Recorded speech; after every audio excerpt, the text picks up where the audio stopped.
आपको मैं दिखाता हूँ, फतेहपुर के हाकम खान के भेंचरी ग्राम पंचायत में सेम पंपलेट जारी किया था। अच्छा। उन्होंने लिख रखा है बगासरा से श्याम मंदिर चूड़ी म्यान तक सड़क निर्माण कार्य 1.5 करोड़। एक रोड को वो भी दोनों तरफ क्रेडिट ले रहे हैं, गिना रहे हैं, क्योंकि ये जब चुनाव में आते हैं तो बड़ी मीठी बोल की बात करते हैं, और वही कार्यकर्ता उनके पास जाते हैं तो खड़ी लठफाड़ भाषा का प्रयोग करके उनसे बात करते हैं कि राजपूत सामने कैंडिडेट है विक्रम जाखल जी, अगर वो जीत गए तो आप लोगों की पगड़ियाँ रखवा लेगा।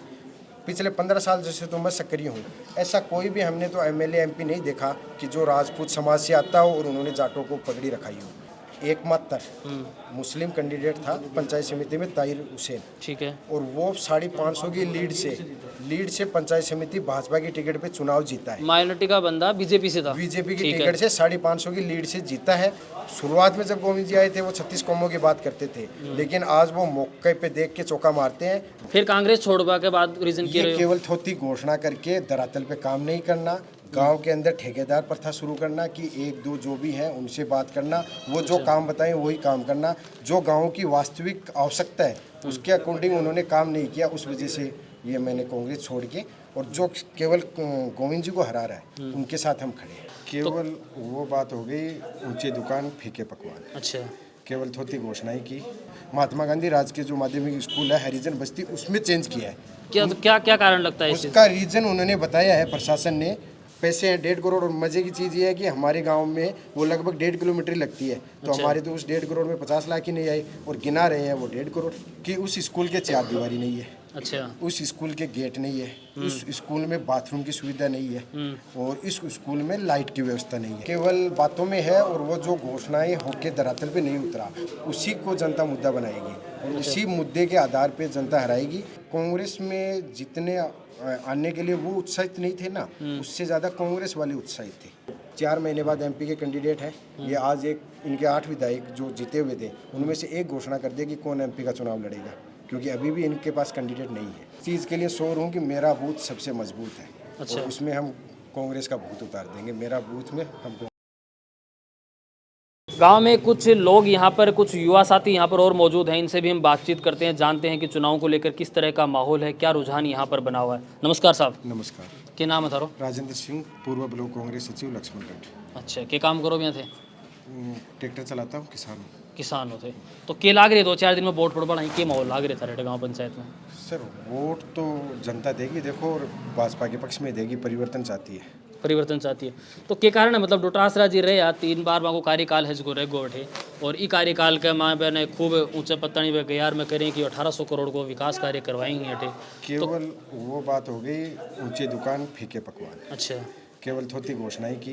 अच्छा, ऐसा कोई भी काम धरातल पे नहीं हुआ जिससे उनके कार्यकर्ता या वो स्वयं वोट मांग सकते हैं। अच्छा, कागजों के अंदर विकास दिखाया गया है, तो धरातल पे कोई विकास नहीं है। अच्छा, 1800 करोड़ की वजह की बात कर रहे हैं, मतलब थारो कौन धरातल के ऊपर वे कौन? आप 1800 करोड़ की बात कर रहे हो तो शायद मेरे पास भी मेरे गाँव का है कुछ। अच्छा, ये लक्ष्मणगढ़ के विधायक जी द्वारा जो प्रत्येक ग्राम पंचायत में पंपलेट विमोचन किया गया था, अच्छा, ये है 3.98 करोड़।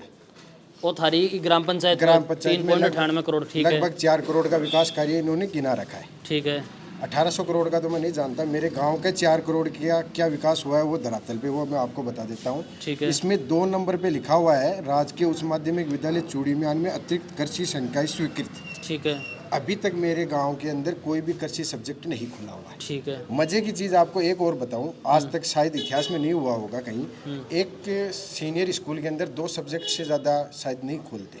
अच्छा, ऐसा मैंने देखा है, मेरी नज़र में नहीं है। मेरे गांव में पहले आर्ट है ऑलरेडी, अच्छा, उसके बाद में नहीं सॉरी पहले साइंस है, उसके बाद में ये एग्रीकल्चर जो खोलने की बात कर रहे हैं, ये 2 साल पहले मैंने ही उनको निवेदन किया था, और उस टाइम उन्होंने कहा था कि कृषि सब्जेक्ट उस स्कूल में खुलता है जिस स्कूल के अंडर में 90 बीघा या 70 बीघा ऐसा कुछ बोला था, अच्छा, वो ज़मीन उस स्कूल के अंडर में होती है, तो वो हम कृषि संकाय उसमें खोल सकते हैं। आपके विद्यालय के पास वो ज़मीन नहीं है, इसलिए हम स्कूल नहीं खोल सकते। लेकिन उन्होंने कागजों में यहाँ पंपलेट में कह रखा है कि मैंने कृषि सब्जेक्ट खोल दिया। उसके विपरीत उन्होंने क्या किया, पिछले 1.5 महीने पहले वो मेरे ग्राम पंचायत में आए थे, स्कूल में कार्यक्रम था, वहाँ हमारे ग्रामीणों ने मांग रखी थी कि सर हमें आर्ट सब्जेक्ट चाहिए, क्योंकि कृषि सब्जेक्ट तब तक कोई कागजों में नहीं दिखाया गया था।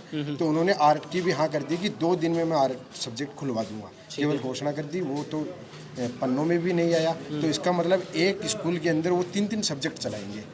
और स्कूलों की हालत क्या है उसके लिए मैं आपको ताज़ा उदाहरण देना चाहूँगा। मेरे गांव में 3 बूथ है, 71, 72, 73 नंबर। ठीक है। 71 और 72 तो हमारे राजकीय उच्च माध्यमिक विद्यालय जो मेन स्कूल है उसमें है। 73 नंबर बूथ है हमारी जो पुरानी स्कूल थी, जो वर्तमान में राजकीय प्राथमिक बालिका विद्यालय है अल्लाना मोहल्ले में, वहाँ 73 नंबर बूथ था। प्रशासन 6 महीने पहले से निर्वाचन की तैयारी करने लगता है और अभी एन वक्त पे 73 नंबर बूथ को प्रशासन ने चेंज करके महात्मा गांधी महात्मा गांधी राजकीय जो माध्यमिक स्कूल है हरिजन बस्ती उसमें चेंज किया है। क्या क्या क्या कारण लगता है इसे? उसका रीजन उन्होंने बताया है प्रशासन ने कि उस स्कूल के चार दीवारी नहीं है, अच्छा। उस स्कूल के गेट नहीं है, उस स्कूल में बाथरूम की सुविधा नहीं है और इस स्कूल में लाइट की व्यवस्था नहीं है। चार ऐसे कारण है जिसकी वजह से जो लोकतंत्र का सबसे बड़ा पर्व है उसका जो बूथ होना चाहिए था वो अल्लाना मोहल्ला, जहाँ लगभग 2000 की जनसंख्या है, 1000 से ज़्यादा वोट वहाँ पोलिंग होंगे, उसको उन्होंने 3 किलोमीटर दूर हरिजन बस्ती में चेंज कर दिया। इतना विकास किया है कि बूथ को भी चेंज करना पड़ गया। अच्छा। जो कि मुख्य स्कूल थी और वहाँ अगर जहाँ तक मुझे पता है ये 6 महीने पहले तैयारी करने लग जाते हैं प्रशासन। ऐसी कोई दुविधा थी तो उसकी चार दीवारी भी बन सकती थी, जो भी संसाधन की कमी बन वो हो सकती थी, लेकिन संसाधनों के अभाव से उन्हें चेंज करना पड़ा। ऐसा विकास है। अच्छा। अब 1000 लोगों को पैदल चल के और वहाँ वोट देने पड़ेंगे, ये सुविधा है। चलो बात इस सारी मान ली, लेकिन भाई आ कह रहे हैं कि भाई मैं विकास कार्य करवाऊँ हूँ ए मेरिया जी से MP रहा बीटेम भी ईंट एक रखी को नहीं, कोई विकास कार्य करवाया को नहीं। चलो और मैं जो 1 मिनट मेरे याद तो नहीं है क्योंकि काफ़ी पुराना टाइम है। उनके गांव MP जब थे वो सुभाष मेहरिया जी, उस टाइम जो मेरे कार्य हुए हैं गांव में उनका मैं बताना चाहूँगा। जो सीनियर सेकेंडरी स्कूल की मैं बात कर रहा हूँ, पुराने भवन से नया भवन निर्मित, ये भवन सुभाष जी मेहरिया द्वारा बनाया गया। MP रहते हुए ट्रांसपोर्ट हुआ है। ठीक है। और सबसे बड़ी बात क्या है, ये जगह जो जहाँ बनी हुई है ये प्राइवेट जगह थी, उससे डोनेशन करवाने में, जगह को दान करवाने में भी मेहरिया जी का योगदान रहा है। अच्छा। एक काम।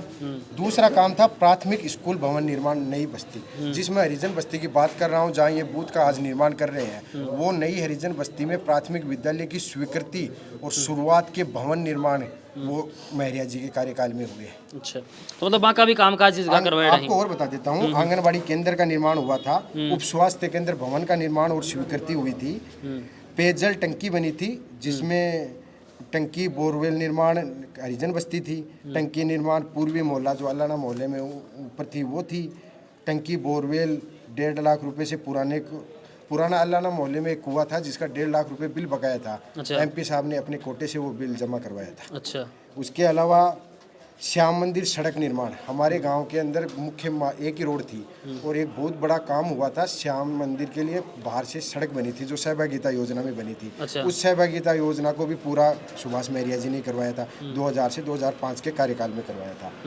उसके अलावा जो गाँव के मुख्य चौक था उसके अंदर रोड बनवाई थी और हमारे कब्रिस्तान और ये शमशान भूमि, इनकी भूमि आवंटन का कार्य जो कि हमारे गांव की प्रमुख मांग थी, दोनों समुदाय को समान रूप से और दोनों समान भूमि आवंटन करवाया। चलो तो सवालिया निशान उठाए हो 4 करोड़ कुछ को काम हुए है। अब मैं तना पूछूं काम वाम मतलब हुए भी है के लागे करप्शन हुए है, ज्यादा बताएड़ो है के लागे ज्यादा ही बताया हुआ है सर। इसमें एक ना काम लिखा हुआ है, आप देखिए, ये श्याम मंदिर से चूड़ी म्यान अच्छा से लेके बगासरा तक 1.5 करोड़ रुपए की रोड बनी थी। अच्छा। इसमें गोविंद सिंह जी ने बता रखा है 1.5 करोड़ रुपए की।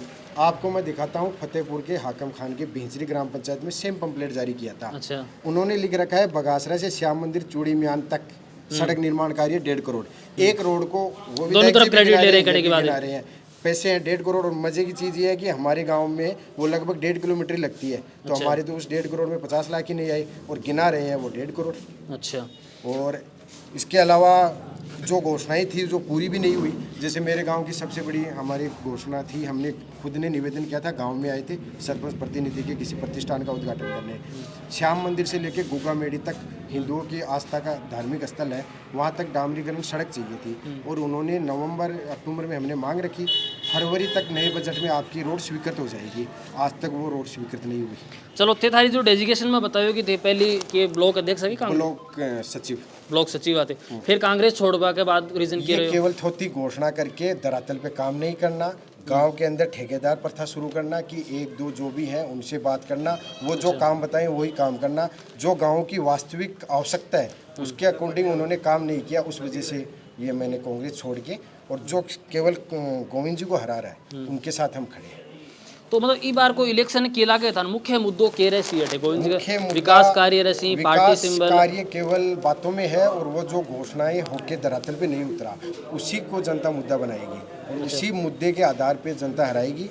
परिवर्तन चाहती है, क्योंकि इन्होंने केवल इस 5 साल के कार्यकाल में जिन्होंने इनको वोट दिया उनका शोषण किया, उसके अलावा अन्य जनता जो इनके पास काम लेके गई, क्योंकि ये जब चुनाव में आते हैं तो बड़ी मीठी बोल की बात करते हैं, और वही कार्यकर्ता उनके पास जाते हैं तो खड़ी लठफाड़ भाषा का प्रयोग करके उनसे बात करते हैं।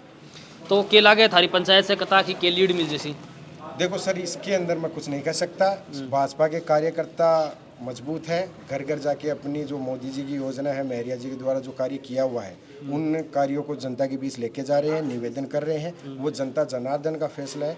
यकीनन हम यहाँ से कांग्रेस से ज़्यादा वोट दिलाने में सक्षम होंगे, ऐसी मेरी उम्मीद है। सुभाष महरिया नगर आप देखा तो पिछले 5-4 साल का माँ बे कांग्रेस के माँ भी रहे हैं, ये विचारधारा के सागे भी रहे हैं, और अभी वे छोड़ के बीजेपी में आए हैं। तो इस चीज़ को भी मतलब खड़े कोई फर्क पड़ सके कि भाई अभी हाल ही में तो कांग्रेस के माँ ही हा? नहीं सर, इसमें कोई फर्क नहीं पड़ेगा। कांग्रेस में जितने आने के लिए वो उत्साहित नहीं थे ना, उससे ज़्यादा कांग्रेस वाले उत्साहित थे। अच्छा। उनके 2 रीजन है। अच्छा। एक तो लक्ष्मणगढ़ में विधायक जी को, क्योंकि ये जनता जनार्दन जानती है कि लक्ष्मणगढ़ से सुभाष महरिया जी का बड़ा लगाव है, और यहाँ उनके पर्सनल वोट वो शेयर करते हैं, तो वो पिछली बार विधायक जी को मिल गए। दूसरा, एमपी का कैंडिडेट नहीं था। अच्छा। उस वजह से मेन मुद्दा था कि कांग्रेस भी ये चाह रही थी कि वहाँ हमें एमपी का कैंडिडेट मिल जाए और हमें विधानसभा में सपोर्ट मिल जाए। ये क्योंकि जब वो आए थे उस टाइम शायद मेरे याद है जिलाध्यक्ष गोविंद सिंह जी थे। अच्छा। कांग्रेस के जिलाध्यक्ष गोविंद सिंह जी थे। प्रस्ताव इन्होंने बना के भेजा है। इन्हीं को उम्मीद थी कि वो आए, 15-20 हज़ार जो भी उनके वोट हैं उनका सपोर्ट मिले, दूसरा एक एमपी का कैंडिडेट मिल जाए। और अगर ऐसी बात नहीं है तो 4 महीने बाद एमपी के कैंडिडेट हैं। ये आज एक इनके 8 विधायक जो जीते हुए थे उनमें से एक घोषणा कर दिया कि कौन एमपी का चुनाव लड़ेगा, क्योंकि अभी भी इनके पास कैंडिडेट नहीं है। चलो वो तो आगे, और उम्मीद करते हैं कि ये चुनाव हारने के बाद गोविंद सिंह डोटासरा जी वो चुनाव लड़ेंगे, हम फिर से उनको चुनाव हराएंगे और फिर से वो बात करेंगे। तो बन थे हरावा की बात करी केला के पूरे विधानसभा क्षेत्र से मतलब कतों के जीत को अंतर रह सके? अच्छा, इसके लिए मैं कोई आंकड़े नहीं जान कर सकता। पर इस चीज़ के लिए श्योर मैं इस चीज़ के लिए श्योर हूँ कि मेरा बूथ सबसे मजबूत है। अच्छा। और उसमें हम कांग्रेस का भूत उतार देंगे। मेरा बूथ में हम कांग्रेस का भूत नहीं, वो तो बूथ में उतार बस से फिर विधानसभा क्षेत्र में भी अपन बात चीज़ में जानू पड़ती है। भाजपा कार्यकर्ता जो रणनीति से काम करती है वो अपने बूथ तक सीमित रहता है। कार्यकर्ता प्रत्येक कार्यकर्ता अपने बूथ पे जब मजबूत रहेगा तो ऑटोमेटिकली जो 200-100 कुछ वो बूथ है उनके ऊपर भाजपा जीतेगी। प्रत्येक बूथ पे 95% बूथों पे भाजपा जीत के आएगी। थारो गांव में माइनॉरिटी है ही गांव का माँ खूब सारी, और अब बार माइनॉरिटी की है की बड़ी चर्चा है सीट को, पर बा कारण वो है कि माइनॉरिटी को वोट मूल रूप से कांग्रेस को रहे हैं। आज मैं मोस्टली बाई चीज़ जानवा के लिए पूछे उठे कि इस बार माइनॉरिटी को क्या लग रही है कि हवा है कि माइनॉरिटी बीजेपी की तरफ आ रही है? माइनॉरिटी कांग्रेस के साथ है, इस अफवाह को आप हटा दीजिए, क्योंकि इसका एग्जाम्पल मैं आपको 2020 पंचायत समिति चुनाव का दे दूंगा। ठीक है। पूरी विधानसभा के अंदर एकमात्र मुस्लिम कैंडिडेट था पंचायत समिति में, ताहिर हुसैन। ठीक है। और वो 550 की लीड से पंचायत समिति भाजपा की टिकट पे चुनाव जीता है। माइनॉरिटी का बंदा बीजेपी से था। बीजेपी की टिकट से 550 की लीड से जीता है। सभी मुसलमान भाइयों ने कोई भेदभाव न करके उसको वोट दिए हैं। तो इसका मतलब ये तो कतई नहीं है कि जो ये कहते हैं कि मुसलमान भाई केवल कांग्रेस को वोट देते हैं, वो बिल्कुल विकास तो को मतलब वोट जाहिर सी देते बात है कि खड़े न खड़े पार्टी ने या जाति विशेष ने लेकर चुनाव कौन लड़े हैं। नहीं लड़ा जा रहा है, ये केवल जो रीति और नीति है उसी के आधार पे चुनाव लड़ा जा रहा है। कोई भी कास्ट, आप मुसलमानों की छोड़ दीजिए, मुसलमान भाइयों की, हर कास्ट के अंदर इस चीज़ का विरोध है, क्योंकि कास्ट वाइज कोई चुनाव नहीं लड़ना चाहता। मैं गोविंद सिंह जी ने अपने नवलगढ़ पास में विधानसभा है, मैंने उनका वीडियो देखा था डॉक्टर राजकुमार शर्मा के नामांकन में। उन्होंने कहा था कि राजपूत सामने कैंडिडेट है विक्रम जाखल जी, अगर वो जीत गए तो आप लोगों की पगड़ियाँ रखवा लेगा। पिछले 15 साल जैसे तो मैं सक्रिय हूँ, ऐसा कोई भी हमने तो एमएलए एमपी नहीं देखा कि जो राजपूत समाज से आता हो और उन्होंने जाटों को पगड़ी रखाई हो। अच्छा। तो ये केवल जातिवाद और भ्रमित करने का काम है। शुरुआत में जब गोविंद जी आए थे वो 36 कौमों की बात करते थे, लेकिन आज वो मौके पे देख के चौका मारते हैं। जहाँ जाट समाज बाहुल्य है वहाँ जाट की बात करते हैं, जहाँ ऐसी समाज बाहुल्य है वहाँ ऐसी समाज की बात करते हैं। वहाँ तो वो कह रहे हैं कि राजपूत समाज जाटों की पगड़ी रखा लेगा। दूसरी ओर परशुराम जी थे की भी टिकट जाट कटाएंगे। कैंडिडेट हो और जहाँ ई बार भी अगर प्रत्याशी देखा तो आप 4 बड़ी पार्टियां का जो प्रत्याशी वे भी जाट हैं। तो के लागे है मतलब खड़े न खड़े जातीय विभाजन रसी समीकरण यहाँ का बैठ सी अदर कास्ट नहीं, कोई नहीं है, केवल सिर्फ भाजपा की रीति नीति है, उसी के ऊपर वोट करेंगे। जातीय विभाजन कुछ नहीं होगा। और थारे हिसाब से भी रीति नीति से भाजपा जीत सीट है। जी सर। ठीक है, धन्यवाद सर।